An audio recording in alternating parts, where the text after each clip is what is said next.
Fiona and I'm a personal trainer. My friend Lucia has asked me for advice to help her coordinate a workout plan while she is at a hotel without a gym for a vacation with her parents. She will be able to exercise in her hotel room but will have no access to any gym equipment and doesn't know what to do. She will bring a thin yoga mat and a set of 2 kilo weights with her, and she will also have chairs, the bed, desks, and other furniture available in her room for her advantage. The hotel isn't very large, and therefore she can't run or do exercises that take up a lot of space. Lucia is 15 years old, and she wants to be able to show her 14 and 15-year-old friends some exercises too, as her family friends will be there and are interested in it as well as she is. Before we started our planning, I wanted to tell Lucia a couple of things. I wanted to talk to her about the FIT principle and the components of fitness. The FIT principle stands for frequency, how often, intensity, how much effort we put in, time, how long you're doing it for, and type, what exercise you are actually doing. You change at least one of these factors when you want your fitness to progress. You can also use it to monitor your fitness. Components of fitness are cardiovascular endurance, muscular strength, flexibility, and body composition. Cardiovascular endurance is the capacity of the lungs, heart, and blood vessels to get oxygen to our body tissues. The more efficiently your body does this, the lower your heart rate. Muscular endurance refers to the potential of a specific muscle to apply force over a chosen period of time, consistently and repetitively. Muscular strength is how much force the muscle can produce with a single maximal effort. Flexibility is how well your joints can move. Body composition is the ratio of fat to muscle in our bodies. I also wanted to talk to Lucia about the 10 main muscles she would be using in her exercise. The first one is the trapezius. It is one of the major muscles in the back that helps the shoulder blades rotate, stabilize, and move. It is a wide muscle that covers most of your back and the posterior side of your neck. There are 2 trapezius, the right and the left. They are pull muscles and are located in the anterior and posterior of the body. The deltoid is a rounded and a triangular muscle which is located at the very top of your arm and your shoulder. This muscle contracts, flexes, and abducts. They are push muscles and are located in the anterior and posterior of the body. The pectoralis major is found in the upper chest and is used to control the movement of the arm. It does this with contractions of the muscles which pulls on the humerus to create lateral, vertical, or rotational movement. They are push muscles and are located in the anterior of the body. The triceps are found in the upper arm behind the biceps. Their purpose is to flex and extend the elbow.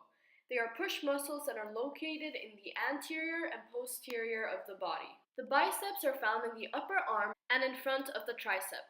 Its purpose is to flex the arm and forearm. They are pull muscles and are located in the anterior and posterior of the body. The latissimus dorsi is one of the widest muscles of the human body and is located in our backs. It is a very thin triangular muscle which isn't used in very common daily activities. They are pull muscles and are located in the posterior of the body. The abdominal muscles support our posture and protect our inner organs. They are located in our torso. They are pull muscles and are found in the anterior of our bodies. The gluteus maximus is a muscle found in our buttocks and are considered to be one of the human body's strongest muscles. It is responsible for the movement of the hip and the thigh. It is located in the posterior of our body and is a push muscle. Gastrocnemius is located in the calf. It flexes the foot and the ankle joint and the leg at the knee joint. They are located in the anterior of your body and are push muscles. Before we start the workout, it is important to do dynamic stretches since they prepare the muscle for the following workout or exercises by increasing our blood flow, which increases our heart rate, and to increase the temperature of our muscles. Now that Lucia is warmed up, we are going to go over her workout, which is modified to her abilities. The workout consists of 2 lower body exercises, 2 core exercises, and 2 upper body exercises. She is going to do a 30-second plank, 20 bird dog crunches per arm and leg, 10 plank rows per arm, 15 push-ups since her maximum amount is 20, and she has to tire the muscle but still be able to do more sets, 10 fire hydrants per leg, and 35 squats. If she does 1 set, she has put in a low intensity, since this amount of every exercise is what she is able to do, and therefore isn't growing stronger. But if she puts in 3 sets, She is putting in a medium intensity since she is pushing herself and developing her muscles. If she does 5 sets, she is getting her heart rate and muscles to work and therefore putting in a high intensity. This is the perfect example of changing one of the FIT principles, intensity. This way, she modifies her fitness to be able to develop. First, let's go over the plank and 2 of its modifications, one harder and one easier. This way, Lucia can choose if she wants a harder or easier workout and has more options. Also, planks are one of the 2 core exercises. 3 key points that we see Lucia demonstrating for doing a plank are keeping your hands directly under the shoulders, to align your shoulders, back, and heels, to not arch your back, to keep your arms at a 90-degree angle or to keep them straight, and to keep the neck straight and steady. Some safety considerations to keep in mind are to keep your back straight, since if it is arched or indented, you put unnecessary pressure on your spine, which will cause you pain. Keeping hips square to not strain the lower back, which again will cause you pain. The plank falls under muscular endurance since you have no weights and you are using your own body weight and doing it over a longer period of time. Now let's talk about the harder modification, which would be the plank switches. They are harder since you have to carry your weight up and down with the movement of your arms. This means that there is more stress applied, meaning more pressure. The easier modification is to do a plank against an elevated surface. This is easier because you don't put as much weight into your arms and core and adjust the angle so that there's not as much pressure applied. The next exercise that Lucia will be doing is the bird dog crunch. This is the other core exercise. Now let's go over the key points that we see Lucia demonstrating. Don't let the back tip from side to side, so keep the back straight. Extend arm and legs straightly, don't bend at the kneecaps or at the elbow, and hold it for 2 counts. Some safety features that you want to keep in mind are to perform this exercise on the soft surface to not irritate the knees and make them hurt. The bird dog crunch falls under muscular endurance since you have no weights and you are using your own body weight and doing it over a longer period of time.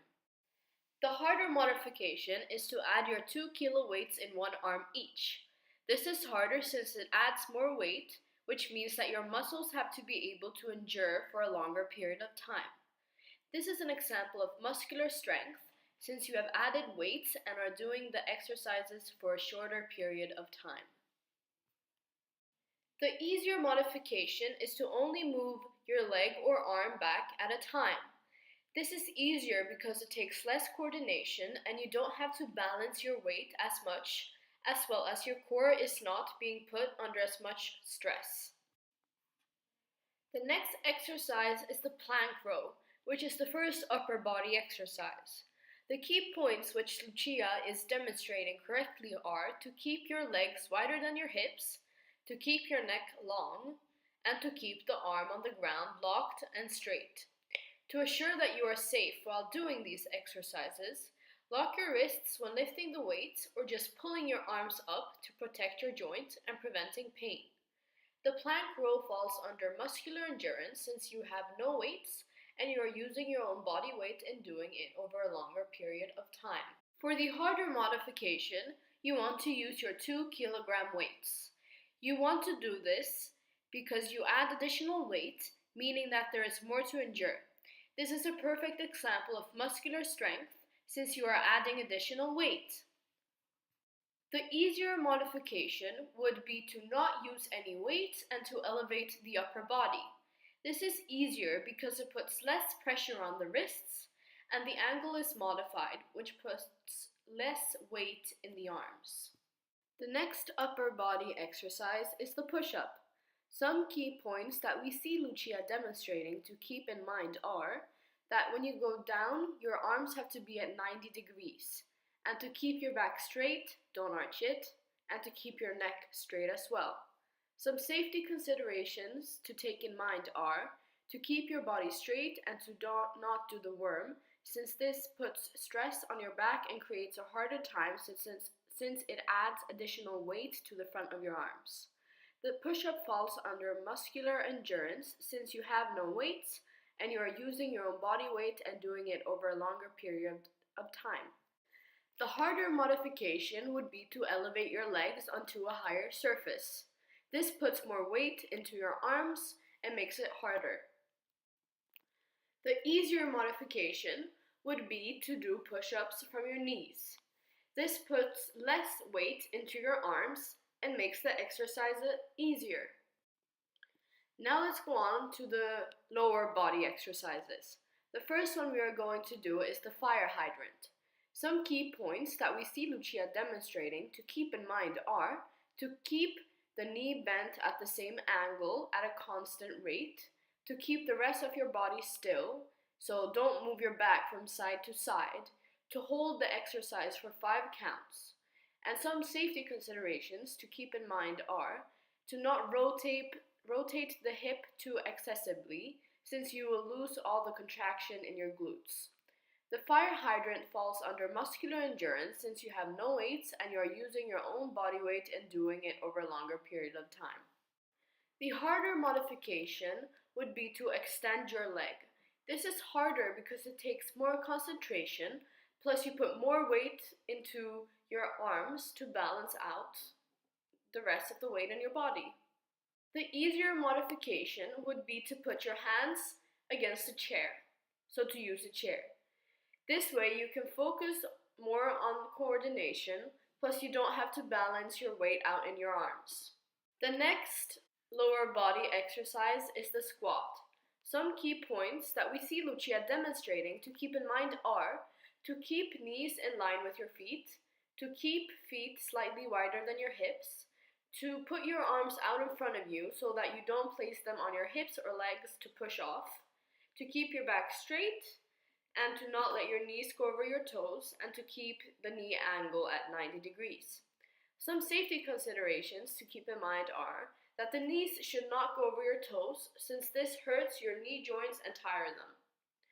The squat falls under muscular endurance since you have no weights and you are using your own body weight and doing the exercise over a longer period of time.